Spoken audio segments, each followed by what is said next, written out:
사람이 인생에서 참 영광의 순간이 있다면 그것이 바로 나의 삶이 누군가의 롤 모델이 되는 겁니다. 여러분 주변에는 여러분 자신을 롤 모델로 삼고 있는 사람들이 있는 것 같으십니까? 그리고 그 롤 모델로 삼고 우리가 따라가고 있는 사람들이 또 있죠. 그런데 그 우리들의 롤 모델이 되는 사람들이 그냥 누구에게 롤 모델이 되었을까? 아니에요. 그 사람도 누군가를 롤 모델로 삼고 그렇게 살았기 때문에 그 사람의 좋은 점 그리고 본받을 만한 점을 받아서 누군가에게 롤 모델이 된다는 것이죠. 이 세상에 누구도 혼자 잘 설 수 있는 사람은 없습니다. 누군가를 본받아야 해요. 그런데 요즘에 이런 하소연들 많이 합니다. 주변에 본받을 만한 사람이 없다. 그리고 주변에 어른이 없다라는 말을 많이 해요. 정말 우리들 주변을 봐도 본받을 만한 사람이 많지 않은 것을 봅니다. 우리가 누군가를 본받으려 하다가도 그 사람에게서 참 실망할 때가 있다면 언제일까? 그것이 바로 그 사람이 하는 말과 삶의 모습이 다를 때입니다. 그때 실망을 해요. 말은 정말 청산유수 같이 하지만 삶의 모습은 나와 전혀 다른 게 없을 때 우리는 그 사람을 롤모델로 삼았다는 것에 심한 자책을 느끼게 됩니다. 이런 삶의 모습은 우리의 믿음의 모습도 마찬가지예요. 우리가 믿음의 모습, 우리의 믿음의 선배들, 내가 정말 저 사람의 믿음은 참 닮고 싶다 라고 얘기하지만 사실 우리가 믿음에 있어서만큼은 정말 닮을 사람 많이 없다는 것을 깨닫게 되는 것이 뭐냐, 목회자들 뿐만 아니라 우리 성도님들 사이에서도 참 본받을 만한 믿음의 사람이 없다는 것이죠.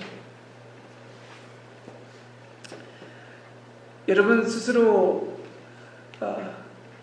여러분 스스로 여러분 자신을 볼 때 여러분은 누군가에게 롤모델이 될 만한 믿음을 가진 사람이라고 여러분 스스로 말씀하실 수 있으시겠습니까?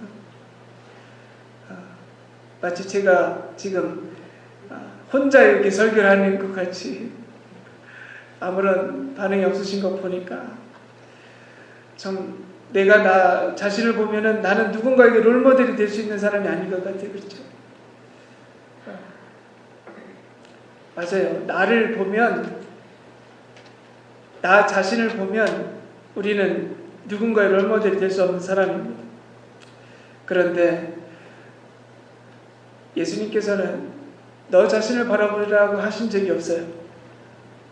수많은 현인들은 너 자신을 알라고 하지만 우리 예수님은 너를 깨달아라 라고 말씀하시지 않으시고 우리에게 뭐라고 말씀하셨죠?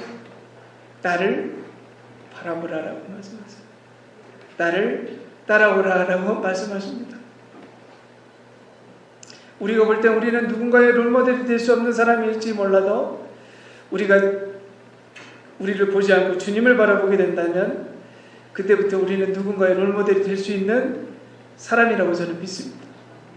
왜냐하면 나의 능력은 나의 능력이 아니라 주님께서 그 능력을 주셔야 하기 때문이에요. 여러분 우리에게 주신 주님께서 우리와 함께 하신다고 말씀하셨는데 함께 하신다는 의미는 나는 그냥 함께 하고 나의 삶을 살아가는 것이 아니라 내가 너와 이제 함께 하니까 너는 나만 바라보라는 주님의 어떻게 보면 명령입니다. 한결같이 주님 바라보시는 믿음의 길을 걸어가심으로 인해서 여러분의 믿음이 누군가의 롤모델이 되고 여러분의 믿음을 다시 한번 굳건히 주님 바라보면서 세워가시는 저와 여러분 되시기를 주님의 이름으로 간절히 축복합니다. 오늘 말씀은 이제 히브리서 13장을 이제 우리가 묵상을 하기 시작했는데, 히브리서 13장은 이제 그리스도인들이 어떻게 실제적으로 살아야 하는지를 상세하게 가르쳐주는 말씀이라고 제가 한번 언급을 해드렸습니다. 오늘 본문도 마찬가지예요.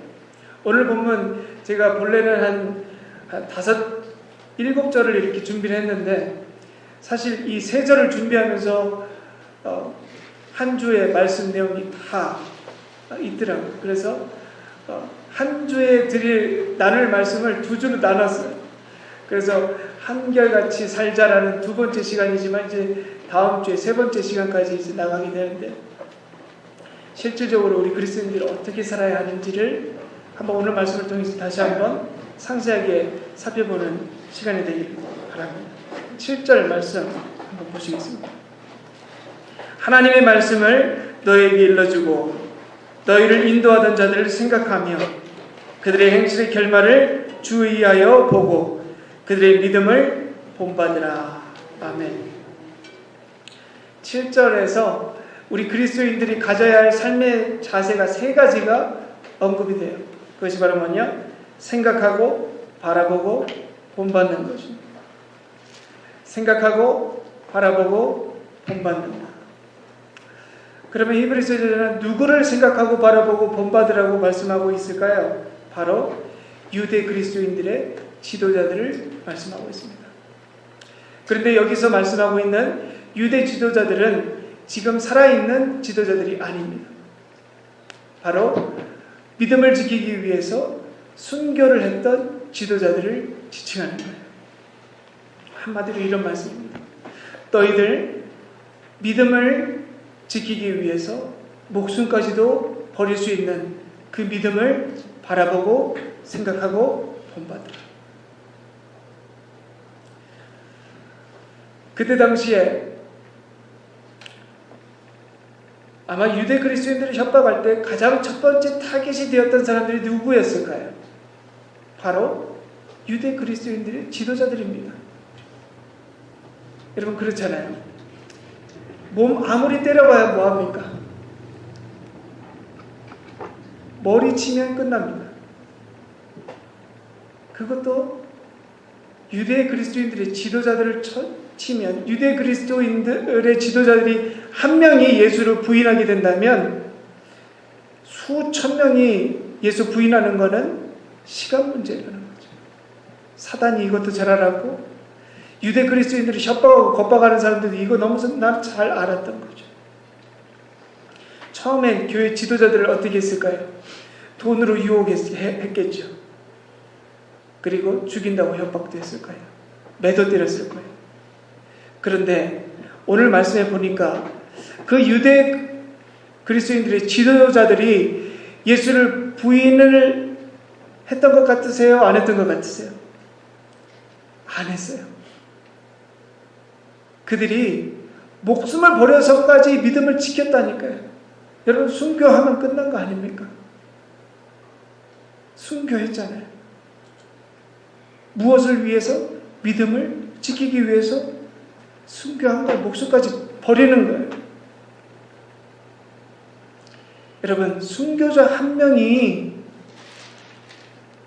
지도자들이 자신의 목숨 살기 위해서 예수를 부인하면 수천 명의 사람들이 예수를 부인하지만 순교자 한 명이 믿음의 사람 수천 명을 다시 한번 지켰던 거예요. 이런 믿음 지키는 거 말로 지킬 수 있는 거 아닙니다. 삶으로 지켜지는 것으로도 할 수 있지만 가장 믿음을 잘 지키고 보호할 수 있는 것은 나의 삶을, 나의 목숨을 믿음을 위해서 버리는 거라. 그러니까 유대 그리스도인들의 교회가 지켜질 수 있었다는 거예요. 누가 있었다는 것이죠? 본받을 만한 사람들이 있었다는 거예요. 반대로 본받을 만한 사람이 없으면 그 교회 어떻게 될까요? 무너지는 건 시간 문제라는 거죠. 다시 한번 히브리서 저자의 말씀을 한번 들어가 보시면 생각하고 바라보고 본받으라. 그럼 그 목숨을 버렸던 그 지도자들이 그냥 목숨을 버릴 수 있었을까요? 아니에요. 그 목숨을 버리면서까지 믿음을 지켰던 그 선교자들, 믿음의 지도자들도 그 사람들이 생각하고 바라보고 본받았던 사람이 분명히 있었겠죠.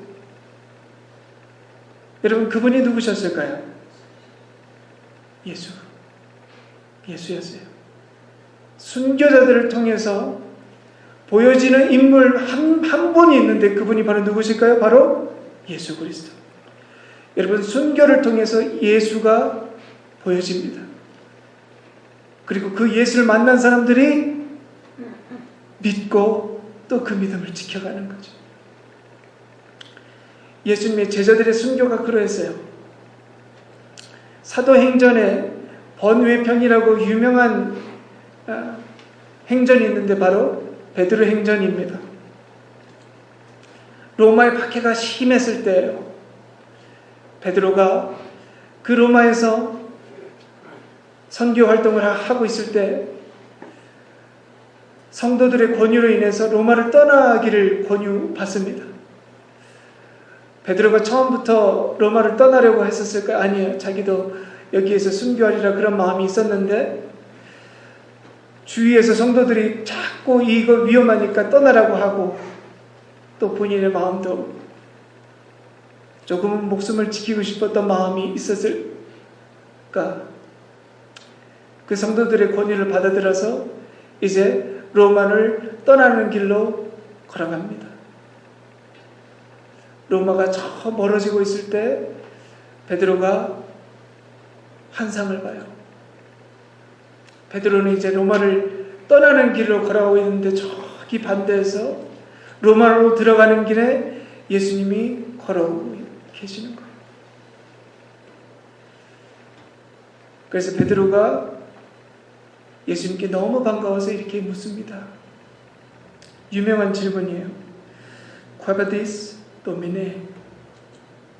주님, 어디로 가십니까? 그때 예수님께서 반갑게 그 질문을 하는 베드로에게 정색하시면서 이렇게 말씀하셨다고요. 네가 버린 양들을 위해서 내가 다시 로마로 십자가를 지러 죽으러 갔다.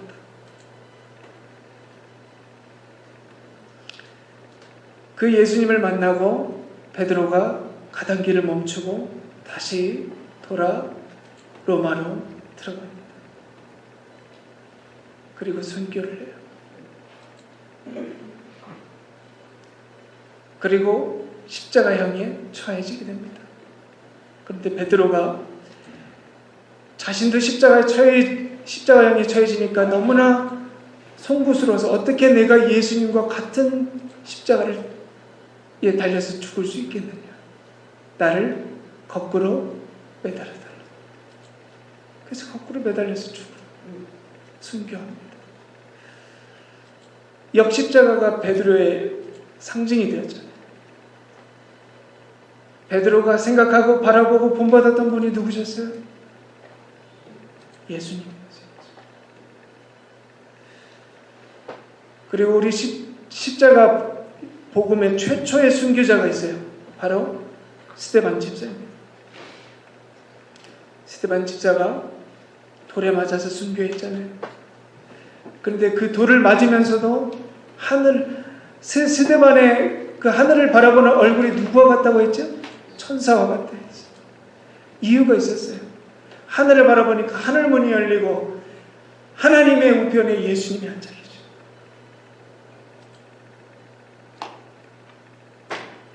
그리고 웃으면서, 그리고 돌을 맞아가면서 스데반 집사가 그 돌을 던지는 사람들에게 하나님께 기도했던 기도가 있는데 그게 그대로 사도행전에 기도했습니다. 이렇게 기도해요. 주여 내 영혼을 받아주소서. 그리고 이렇게 기도합니다. 주여 이 죄를 저 사람들에게 돌리지 마옵소서. 여러분, 이거 누가 하셨던 기도인 줄 아십니까? 예수님께서 하셨던 기도예요. 예수님께서 십자가상에서 가상치른 그 일곱 마디 중에 2마디라는 거죠. 스데반 집사가 예수님의 가상치른을 기억하고 있어서 내가 순교당할 때 이 얘기를 해야지라고 했던 게 아니죠. 예수님을 바라보니까 예수님이 했던 기도가 그의 기도가 되었고, 그의 입술이 스데반의 기도가 아니라 예수님의 기도로 되었다는 거예요. 스데반 집사가 생각하고 바라보고 복받았던 분이 누구셨어요? 예수님. 순교자들을 통해서 누가 드러났을까요? 예수님이 드러나는 거예요. 스데반 집사가 순교할 당시에 누가 있었어요? 거기에 바울이 있었어요. 바울 되기 전 사울이, 그렇게 악독했던 그 사울이 거기에 있었단 말이에요. 그 말씀을 나누고 있는 그 스데반의 집사의 모습을 본 바울은 다메섹 도상에서 예수님을 만난 게 아니었어요. 어디에서 이미 예수님 만났어요? 스데반이 순교하는 그 장소에서, 그 자리에서 이미 예수님 만났어요.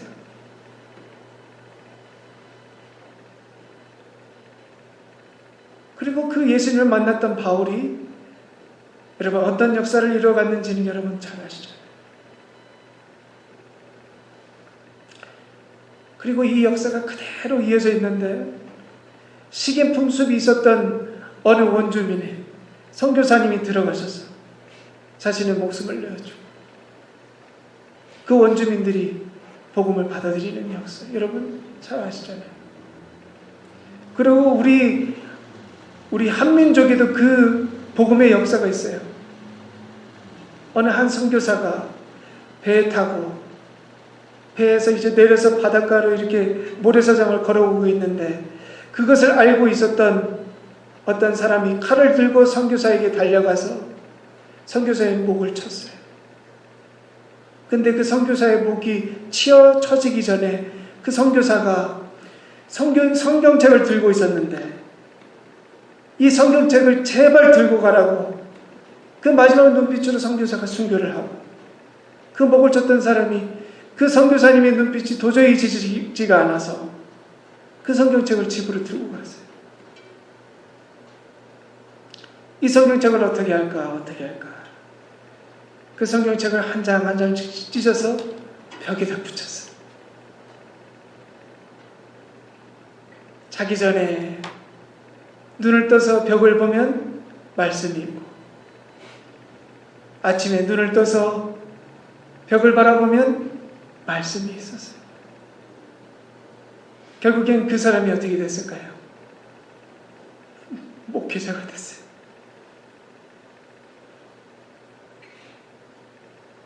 과연 그 순교하신 그 선교사님들 누구를 바라보고 생각하고 본받았을까? 여러분 누구 같으세요? 예수님.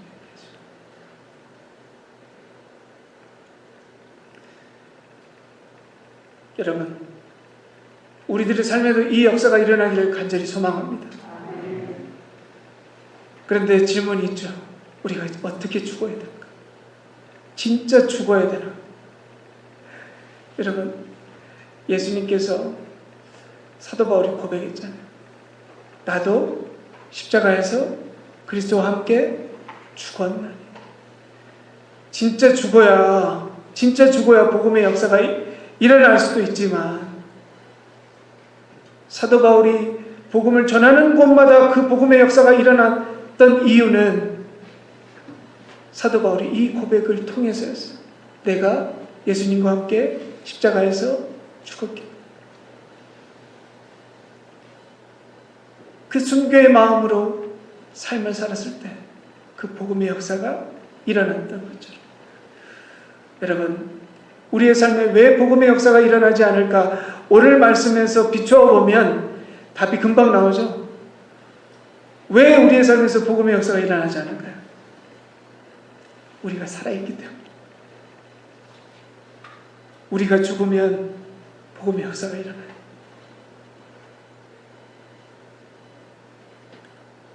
또 어떤 분들은 선교사님만 죽고 목사님만 죽으면 된다. 여러분, 이 놀라운 복음의 역사가 우리 선교사님과 목회자들의 것이라고 한다면 여러분 억울해하셔야 되는 거 아니에요? 여러분들도 그렇게 누리실 수 있는데 그 복음의 역사가, 말씀의 은혜가 여러분들의 것인데 그건 내 거 아니다라고 말씀하시면 여러분 그것처럼 아쉬운 것은 없을 거예요. 여러분, 십자가에서 우리도 죽었습니다. 그 십자가에서 우리도 죽었다는 복음으로 사실 때 여러분의 주변이 변화될 거예요. 내가 십자가에서 죽었다는 것을 드디어 믿기 시작할 때 여러분, 내가 변하는 것 같지만 우리의 주변도 함께 변한다고 하는 거예요. 여러분, 그 은혜가 여러분과 여러분의 삶과 저의 삶에 온전히 있게 되기를 주님의 이름으로 같이 축복합니다. 아멘. 여러분, 그리고 순교자들을 통해서 전해진 예수, 어떤 예수일까? 이 예수입니다. 하나님의 아들, 이 땅에 오셔서 십자가를 지시고 보혈의 피를 흘리심으로 우리의 죄를 용서하시고 다시 부활 승천하셔서 우리에게 성령을 보내주시고 다시 이 땅의 심판장으로 이 땅에 오실 분, 그 분을 믿는 거예요. 우리가. 여러분, 그게 복음이에요. 예수님의 제자들이 자신들의 목숨을 버려가면서 지키고 전했던 복음이 바로 그 복음이에요.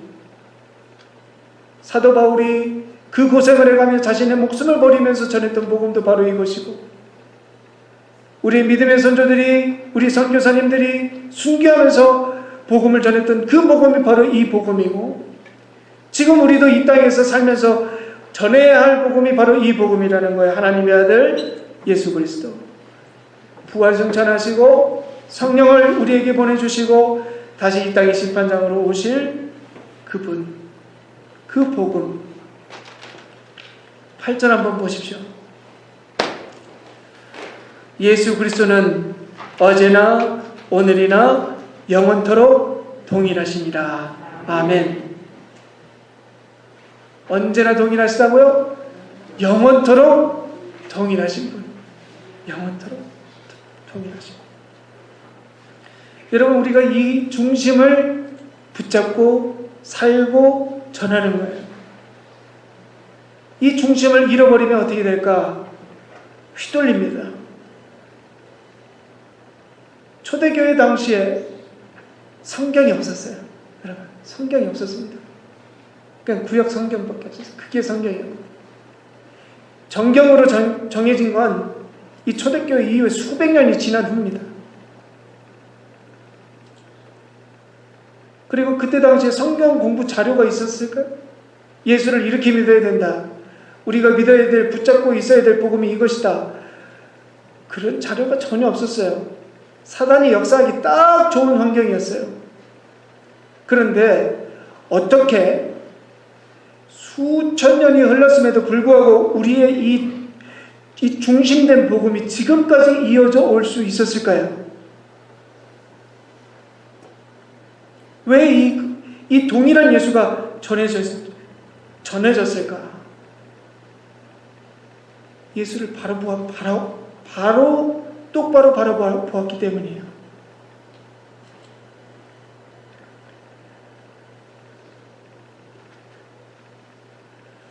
오늘 본문에 보시면 이 유대 초대교회에 문제가 있었는데 그것이 바로 뭐냐? 예수를 제대로 잘 믿는 사람들이 있었던 반면에 예수를 제대로 믿지 않는 사람들이 있었다는 거죠. 이상한 교훈에 흔들렸던 사람들이 있었던 거예요. 그것을 예상케 하는 구절이 바로 9절입니다. 9절 초반에 이렇게 보시면요. 여러 가지 다른 교훈에 흔들리지 말라. 여러 가지 다른 교훈에 끌리지 말라. 이렇게 되어 있어요. 저는 이 표현이 참 재미있더라고요. 끌리지 말래요. 여러분, 그냥 딱 보면 끌리지 말라. 어떤 표현 같으세요? 내가 막 끌려가는 것 같잖아요. 이상한 다른 교훈에 우리가 끌려가는 것 같은 것처럼 이렇게 상상이 되지만 사실 그런 뜻이 아닙니다. 새 번역에서는 이렇게 표현을 해요. 여러 가지 다른 교훈에 끌려다니지 마십시오라는 말씀. 끌려다니지 말래요. 여러분, 여기서 진리의 특성과 이상한 복음의 특성을 알 수가 있어요. 진리는 우리의 중심을 어떻게 할까요? 굳건히 오뚜기처럼 잡아줘요. 그런데 이상한 교훈은 우리를 어떻게 한다고요? 끌고 다닌다고요. 끌고 다닌다고요. 우리의 뒷목을 잡고 우리를 끌고 당긴다는 거예요. 이상한 교훈이. 실제로 그래요. 여러분, 이상한 복음을 전하는 교회나 이단에 있는 이단에 있는 성도들을 보면 여러분, 어떤 믿음의 모습이 보이세요? 중심이 굳건하게 있는 것 같이 보이세요? 아니면 뭔가에 쫓기는 것 같은 사람처럼 보이세요? 뭔가에 쫓기는 사람 같아요. 중심이 없어서 그래요. 이상한 교훈이 그들의 믿음을 끌고 다니기 때문이에요. 늘 불안하고 평안이 없어요. 그러면 오늘 9절에서 말씀하고 있는 다른 교훈이 무엇일까? 9절을 이어서 한번 살펴보시면 마음은 은혜로서 굳게 함이 아름답고 음식으로서 할 것이 아니니 음식으로 말미암아 행한 자는 유익을 얻지 못하였느니라. 아멘. 오늘 본문만 이렇게 보면 사실 이 이상한 교훈이 어떤 이상한 교훈인지 자세하게 나와 있지는 않습니다. 그런데 하나의 단서가 있는데 바로 음식이라는 거예요. 음식. 추측을 해보기는 유대인들의 율법에는 허락된 음식과 금지된 음식이 있어요. 근데 여전히 예수를 믿으면서도 이 율법을 지키는 사람들이 있었던 반대로 이제 나는 율법에서 자유했으니까 내가 이제 먹는 것에 율법을 지키지 않고 다 먹을 수 있는 사람이 되었다. 여러분, 사도 바울도 이 유대 그리스도인들에게 이런 부분을 지적해 준 부분이 있지 않습니까? 이 먹는 것에 대한 부분. 그런데 이 믿음의 사람들이 서로 각자 저 사람은 율법을 지키면서 아직도 그 음식을 가려서 먹는구나. 어떤 사람은 저 사람은 음식을 그냥 다 구별 없이 먹는구나. 서로를 인정해 주면서 각자 믿음 생활하면 되잖아요. 근데 문제는 뭘까요? 서로를 비방하는 거예요. 음식을 구별해서 먹는 사람들은 음식을 구별하지 않는 사람들에게 저 사람들 큰일 날 사람들이네. 그래도 율법 정도는 음식 정도는 지켜야 될 거 아니냐. 다른 거는 못 지켜도. 그런데 그 반대로 다 먹는 사람들은 율법 지키는 사람 아직도 자유하지 못해가지고 너희들의 믿음의 수준이 보인다 막 이렇게 얘기하는 거예요.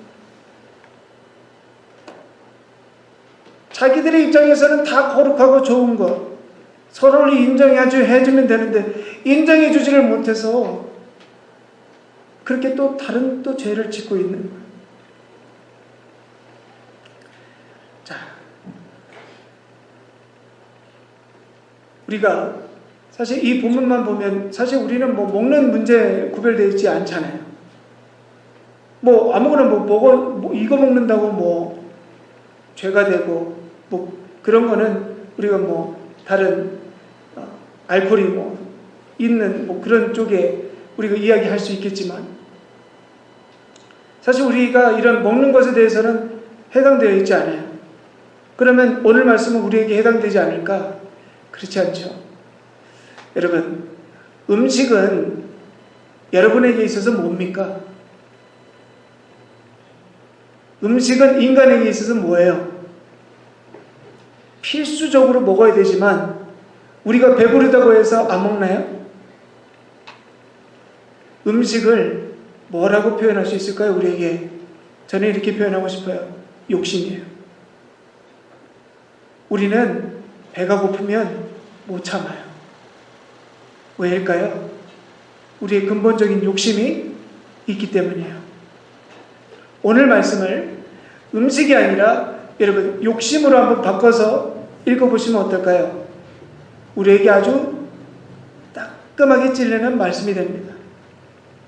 제가 한번 그렇게 읽도록 하겠습니다.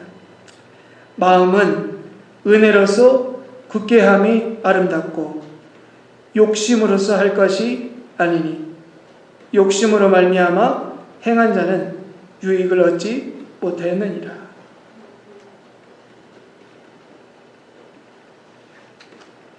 여러분, 우리 주변에 보면 예수를 믿는다 하지만 욕심으로 믿는 분들이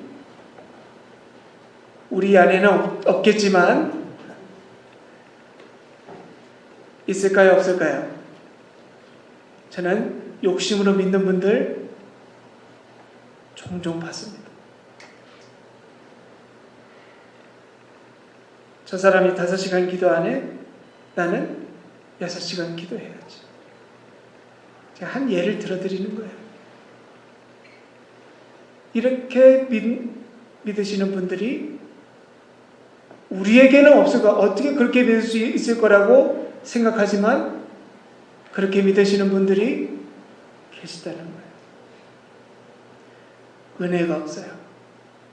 은혜가 없어요. 뭐만 있어요? 욕심밖에 없어요. 욕심이 믿음이 되어 있어요. 욕심을 채우면 내 믿음이 이만큼 성장해 있다는 것으로 착각하는 믿음이 있다는 거예요. 예수는 안 보고 사람만 봐요. 여러분, 그거 진짜 복음 아니에요. 겉가지 복음이라는 거예요. 겉가지. 진짜 복음은 하찮게 여기고 곁다리 복음만 진짜 복음이라고 믿는 믿음들이 있어요.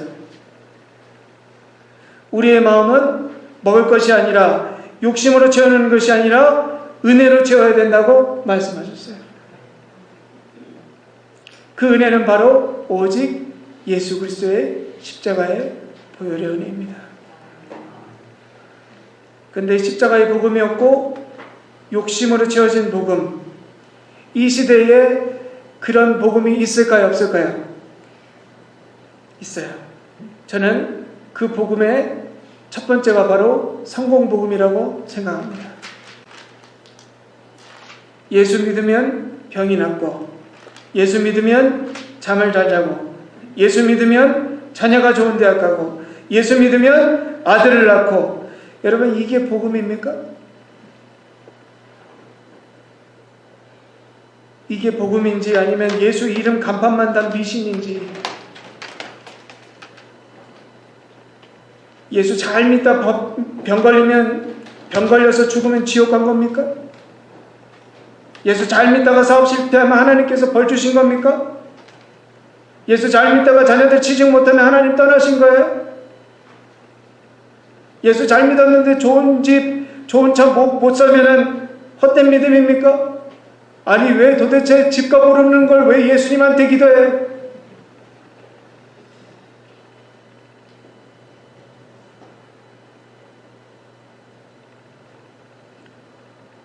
성공이란 욕심과 믿음이 결합되면 복으로 위장된 우리들의 욕심이 드러나게 되어 있어요.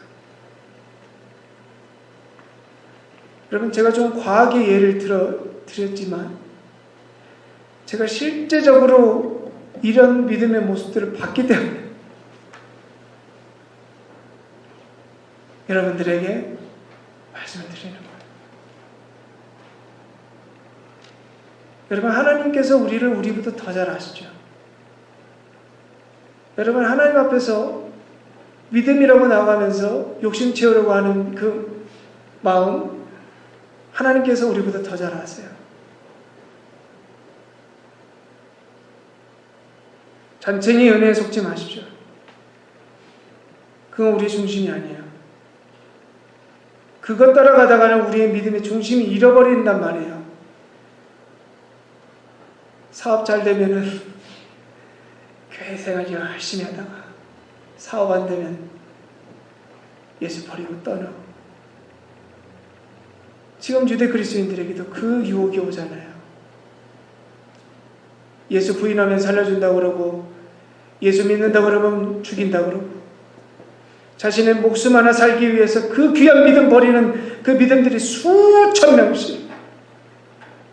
여러분, 우리에게라도 그런 상황이 안 올 줄 누가 알겠습니까? 우리에게 사단이 그런 유혹으로 안 올지 여러분 어떻게 장담하실 수 있으시겠습니까? 여러분, 진짜 복음과 은혜는 이거 하나예요. 예수 그리스도의 십자가. 여러분, 예수 그리스도의 십자가의 보혈의 은혜, 여러분, 이거 하나면 됐지, 끝. 그게 우리들의 중심이 되어야 된단 말이에요. 그래야 한결같은 믿음 살 수 있단 말입니다. 여러분, 그 믿음 붙잡고 오뚜기같이 우리 믿음에서 살아갑시다. 그렇게 끝까지 예수 잘 믿다가 그 복음으로 살고 또 그 믿음으로 죽어서 하나님 나라에 당당히 들어가는 저 여러분 되시기를 주님의 이름으로 간절히 축복합니다. 기도하시겠습니다.